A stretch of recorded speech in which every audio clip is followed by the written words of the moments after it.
네, 안녕하세요. 멘탈이 전부다의 철영입니다. 네, 한국 시간으로는 크리스마스 이브가 시작된 오늘 미국 주식시장은 전형적인 말아 올리기식 마무리를 보여줬습니다. 장 초반 나스닥이 1% 넘게 하락하며 시작한 미국 주식은 장 후반 3대 지수가 모두 양전하는데 성공하며 끝이 났는데요. 오늘은 무슨 일이 있었을까요? 장 초반에 역시나 시장을 뒤흔들어 놓았던 것은 개인 소비 지출 물가 지수인 PCE였습니다. PCE가 지난달에 6.1%보다 크게 줄어든 5.5%를 기록했는데 최근 3달 정도 거의 변화가 없었던 것과 비교하면 확실한 하락 추세를 보여줬습니다. 특히 PCE는 식품과 에너지를 제외한 근원 수치가 중요한데요. 근원 PCE 역시 지지난달에 5.2% 그리고 지난달에 5%에서 확실하게 줄어든 4.7%를 기록하면서 물가가 하락하고 있는 추세를 분명하게 보여주었습니다. 또 이것은 시장의 예측치도 정확하게 만족시킨 수치였죠. 따라서 전반적으로 나쁘지 않은 결과였습니다. 그럼에도 불구하고 정작 장 초반 시장에서는 반응이 그다지 좋지 않았는데요. 이유는 무엇 때문일까요? 우선 첫 번째 이유는 이번에 PCE가 비록 상승폭이 줄어들기는 했지만 시장이 기대했던 수준을 크게 만족시키는 정도는 아니었다는 점입니다. 물론 PCE 물가가 지난 수개월간에 대비해서 많이 하락한 것은 맞습니다. 하지만 이 정도의 하락은 이미 지난 CPI 발표에서 예견되었던 점이죠. 시장은 이미 알고 있는 사실은 가격에 반영하지 않습니다. 그리고 이번 PCE 물가는 그 알고 있는 범위를 넘어설 정도의 뚜렷한 신호는 없었다는 거죠. 그냥 시장이 원래 딱 알고 있던 수준에서 나왔다는 얘기입니다. 두 번째 이유는 물가와는 별도로 소비자들의 지출이 별로 좋지 않았기 때문입니다. 소비 지출이 최근 추세와 비교해서 지나치게 줄었는데요. 바로 지난달에 0.9% 증가와 비교하면 거의 뚝 떨어진 수준인데요. 이렇게 줄어든 소비는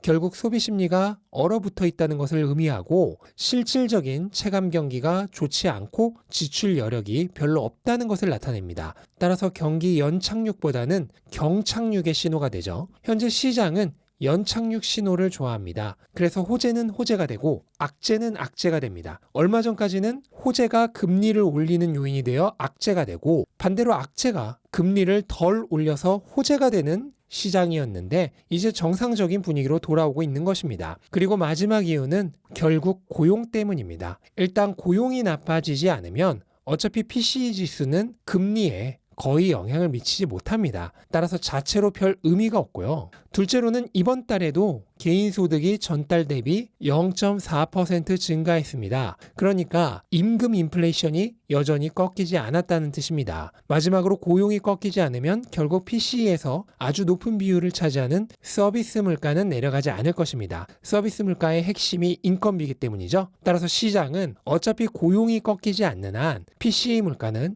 여기서 크게 더 내려가기는 어렵다고 보고 있는 것입니다. 연준이 예상하는 2023년 말 PCE 물가는 3.5%입니다. 그 얘기는 결국 내년에 금리 인하는 어려울 가능성이 높다는 뜻이죠. 결과적으로 최근 나온 대부분의 지표들은 시장에 별로 우호적이지 않습니다. 최근 주식시장이 별로 좋지 않은 것만 봐도 그 사실을 미루어 짐작할 수 있죠. 연착륙의 증거는 약하고 반면 고용은 강합니다. 그렇다면 인플레이션은 어느 정도 하락하다 정체될 것이고 금리는 내리지 않을 것이며 경기 침체는 올 확률이 높습니다. 따라서 이러한 가능성을 현재 시장이 반영하고 있는 과정인 거죠. 지난주 CPI 발표 이후 크게 하락했던 10년물 채권 수익률이 다시 가파르게 상승하고 있습니다. 물론 여기에는 최근 일본은행이 단행한 일본 장기채의 금리 상한선 상승의 영향도 있습니다만 어쨌든 이번 일주일 동안만 거의 30bp 가까이 상승했고요. 다음 2월 FOMC에서의 금리 전망도 바뀌고 있습니다.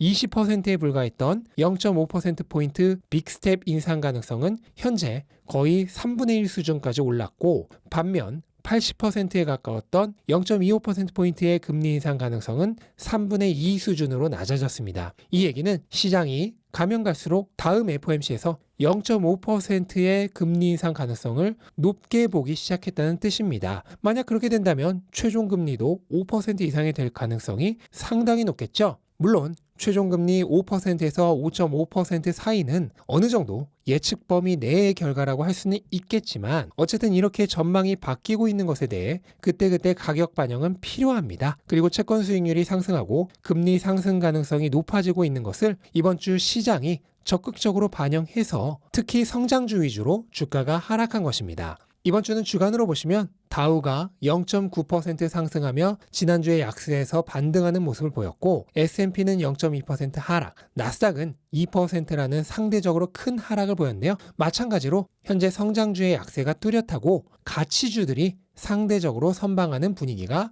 이어지고 있다는 게 다시 한번 증명되었습니다. 마지막으로 개별 주식 하나만 보시면 테슬라가 어제의 기록적인 하락에 이어 오늘도 소폭 하락하며 한 주를 마무리했는데요. 다만 우려했던 추가적인 큰 패닉셀은 없었습니다. 사실 장 초반까지만 하더라도 어제 일론 머스크가 약속한 향후 2년 내 추가적인 주식 매도는 없을 것이다 라는 소식에 강세를 보였습니다만 테슬라의 최대 지지 세력 중 하나인 웨드부시에서 목표 주가를 하향하며 가격 흐름이 다시 꺾였습니다. 웨드부시의 데나이브스는 내년 경기 침체로 인한 전기차 판매량의 감소와 일론 머스크의 리더십 부재를 두 가지 중대 리스크로 들어 테슬라의 목표 주가를 250달러에서 175달러로 낮췄습니다. 다만 현재 주가보다는 훨씬 높기 때문에 매수 등급은 그대로 유지를 했고요. 동시에 테슬라가 이 문제를 해결해 나갈 방안도 제시를 했는데요. 첫 번째로 머스크가 테슬라에 제대로 집중해야 하고, 둘째로 머스크가 말한 대로 주식 매도를 그만두어야 하고, 세 번째로 이사회가 자사주 매입을 시작해야 하고, 네 번째로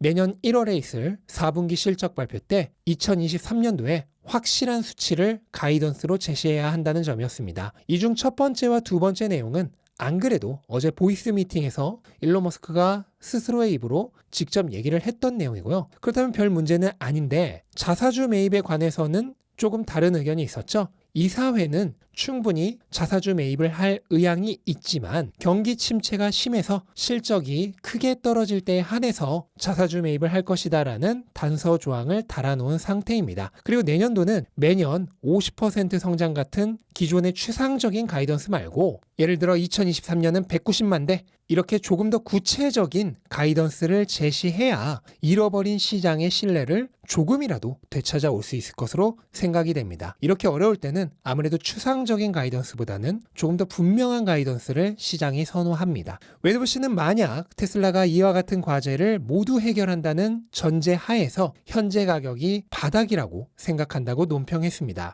저의 생각도 대체로 웨드부시의 생각과 비슷하긴 한데요. 다만 저는 밸류에이션적으로는 이미 바닥 단계를 지나간 상황이라고 생각을 합니다. 다음 주에 라방을 하게 되면 더 자세하게 다루겠지만 현재 테슬라의 지나친 가격 하락은 이미 밸류에이션을 반영하는 단계가 아니라 투자자들의 심리적 공황 상태가 반영된 결과라고 생각합니다. 가격이 계속 하락하자 기업 가치와는 상관없이 공포 매도가 나오고 이 공포 매도가 또 다른 매도를 불러일으킵니다. 특히나 테슬라를 담보로 주식을 빌렸던 사람들이 가격 하락으로 인해 강제 청산의 위기에 처하는 롱 스퀴즈가 발생한 게 지금과 같은 극단적인 과매도 상태의 원인이라고 생각을 합니다. 이것들은 모두 기업의 본질적인 가치와는 상관없는 이유로 발생한 추가적인 주가 하락이죠. 따라서 웨드부시가 말하는 지금이 바닥이라고 하는 것도 사실 큰 의미는 없다고 생각합니다. 왜냐하면 애시당초 펀더멘털 문제만으로 이 가격까지 온 것은 아니기 때문입니다. 거시경제 환경이 더 나빠지고 사람들의 투심이 더 나빠진다면 얼마든지 이 가격에서 더 하락할 수도 있는 것입니다. 충분히 일어날 수 있는 일이죠. 하지만 주식의 가격을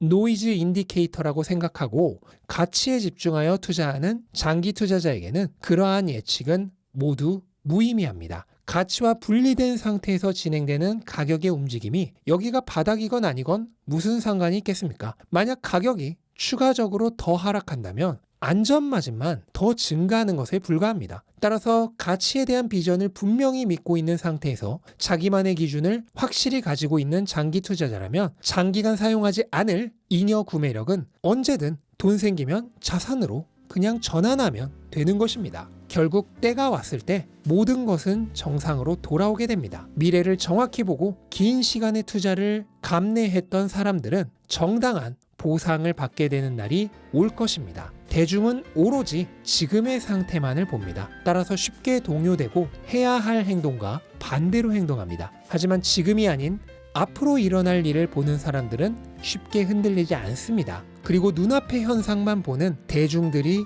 선택하지 않을 특별한 행동을 오랜 시간 유지하는 인내력을 가지고 있습니다.